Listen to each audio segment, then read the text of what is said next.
Well, hi there sports fans, and welcome to our first episode.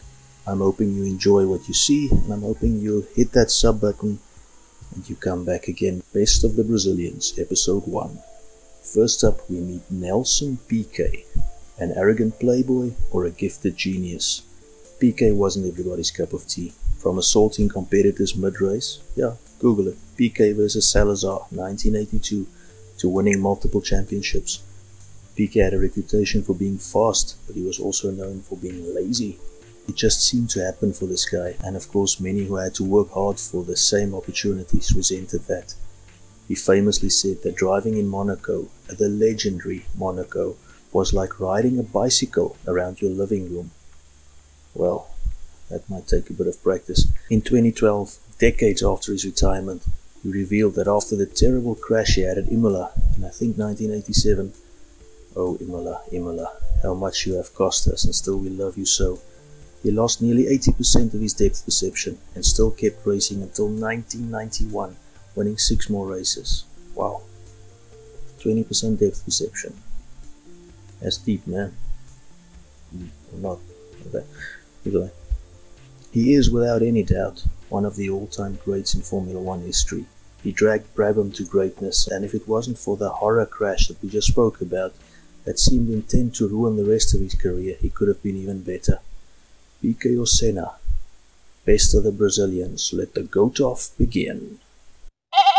Now, this wouldn't be much of a goat-off if we didn't have another goat to off it against Piquet.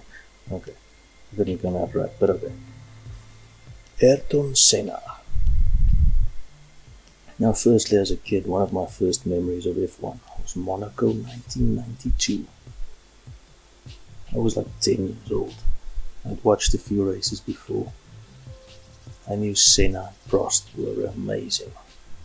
My brother was a huge Senna fan, but the F1 bug hadn't bitten me yet. Then 1992. Don't mock me for being old. Listen, learn something. Mansell and Williams were conquering all before them, until Monaco 1992. I was a 10-year-old kid, but I remember that yellow-nosed Williams closing up on Senna at hotel and being unable to pass. Lap after lap, the Brazilian kept the obviously faster Englishman at bay. And that day, the F1 bug bit me. Championships. Of course, Nelson Piquet, a 3-time world champion. 1981, hey, what a year, the year that gave us this narrator. Yeah, I'm old, okay, forgive me. 1983, both in a Brabham, and 1987 in a Williams. Now, winning 3 championships for Brabham and Williams in the 80s is proof of his excellent driving ability. Even though Piquet sometimes seemed like the inspiration for Sir Alex Ferguson's "he can start a fight in a phone booth" quote. Ticking off Nigel Mansell, calling him a, and I quote, "blockhead" in a Playboy, never saw Hugh Hefner as an F1 fan interview, or calling Ayrton Senna the Sao Paulo taxi driver, and insinuating that Ayrton Senna may prefer boys to girls, does not take away from his 3 championships. It does make him a bit of a loon in my opinion, but maybe the short time he spent as James Hunt's teammate, well, maybe Hunty taught him some of his tricks. Winning 3 championships makes him a legend, and we rate him a solid 8 out of 10. Championships. 3 as well. 1988, 1989 and 1991. Senna was truly one of the greatest ever, winning in an inferior Lotus, not the championship but races, dominating in a brilliant McLaren, and winning in an average McLaren. He could win races in any car. He was always a threat. Rating 8 out of 10. Race wins percentage. 204 races for Nelson Piquet, 23 wins. Not too shabby from the lad from Rio, leaving the sport with an 11% win ratio. Seeming a tad lazy later in his career might be explained by the lack of depth perception. Imagine racing at these speeds and not having depth perception, trying to pass somebody. It's madness. He admitted to doing it for the cash for his last 4 seasons and still won 6 races. Again with 20% depth perception. Mad skills, Mr. Nelson Piquet. and we give you 7 out of 10. 41 race wins for Ayrton Senna. He won 25.3% of the races he started. A tremendous win percentage. 41 race wins, of course, still in the top 10 for most wins, but 26 years after his untimely death. 9 out of 10. Podiums or percentage? Podium percentage? Percentage of podiums? Yeah, I'm sure you get the idea. 60 podiums for Mr. Piquet. Now that speaks of quality, Mr. Nelson Piquet Sr. Still sitting as of December 2020 in 10th on the all-time list. That is an 8 out of 10 for Mr. Piquet on podiums. 80 podiums from 161 starts. That's half of all the races he started. And remember, he spent time at Tolman and at an inferior Lotus. 9 out of 10. Head-to-head versus teammates. Piquet had a lot of teammates, starting out with a few races for Ensign, Brabham and McLaren in 1978, but spending too little time against any single teammate in that time to get a fair result. His first proper teammate, the legendary Niki Lauda, driving the legendary Lauda to his first retirement, must carry some weight. For goodness sakes, not even fire could get Lauda to quit. Was Piquet that bad? Piquet wins. Next up, Ricardo Zunino. Zunino? I have no idea how to say this guy's name. Ricardo it is. Piquet whooped him. Hector Rybacki. Piquet winning in every aspect. I've said. Ricardo Patrese. Teammates for 2 full seasons at Brabham. Patrese beat Piquet in the first, and the second season he had Patrese of the many crashes number, destroying him by 59 points to 13. Hectic. Piquet wins after a hell of a comeback.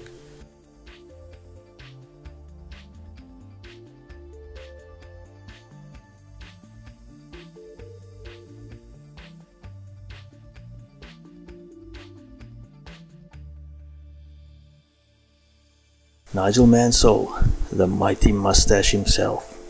Wow, that thing was glorious. I'm sure that mustache could sing God Save the Queen all on his own.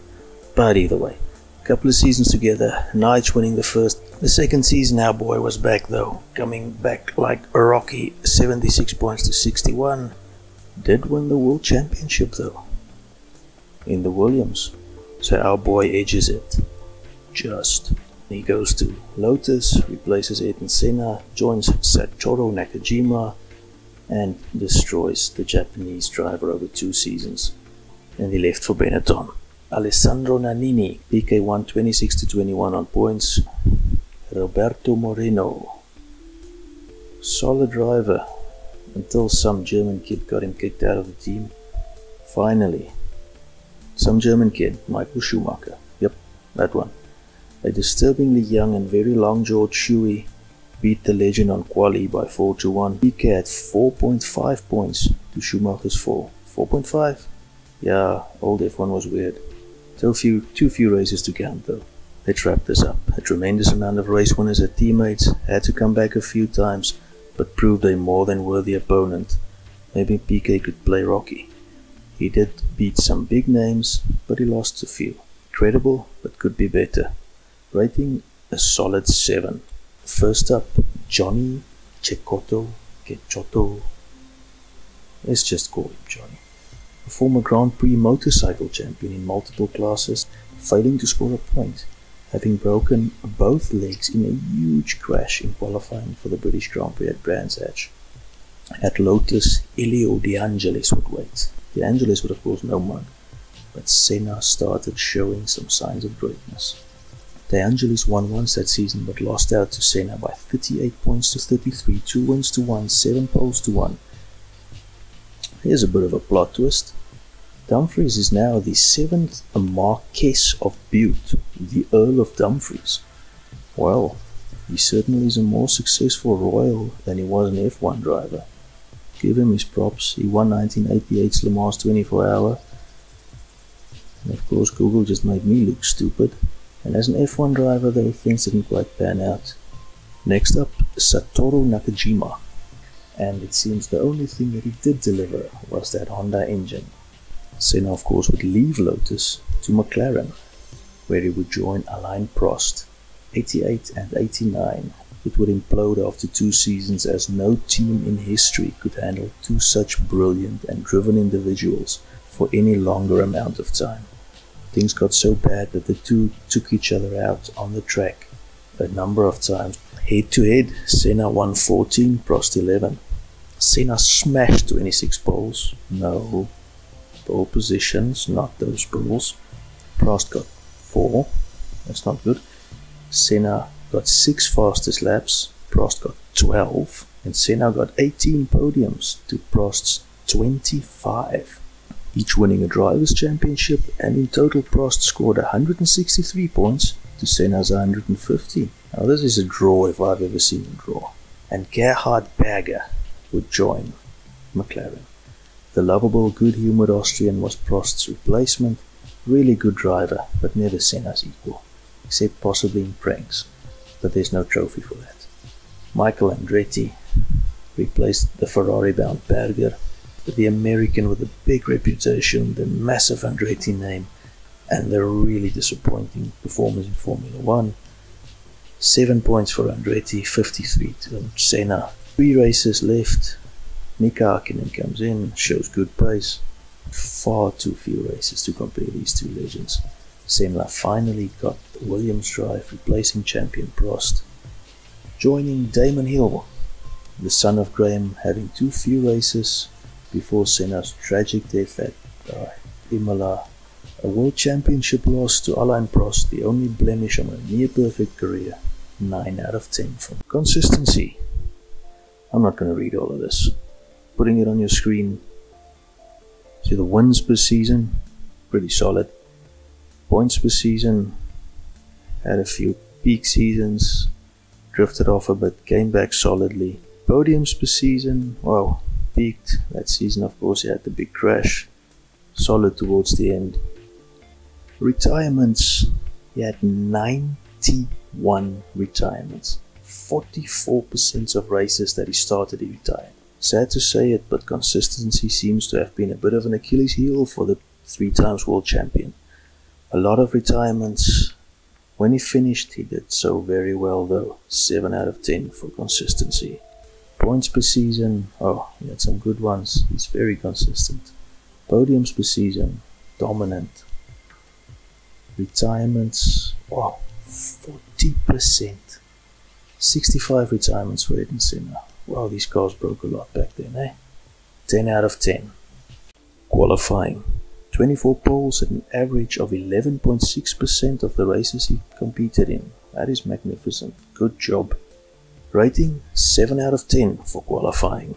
65 pole positions.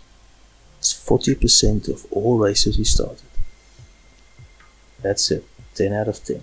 So, at the end of Nelson Piquet's career, we give him a verdict of 44 out of 60.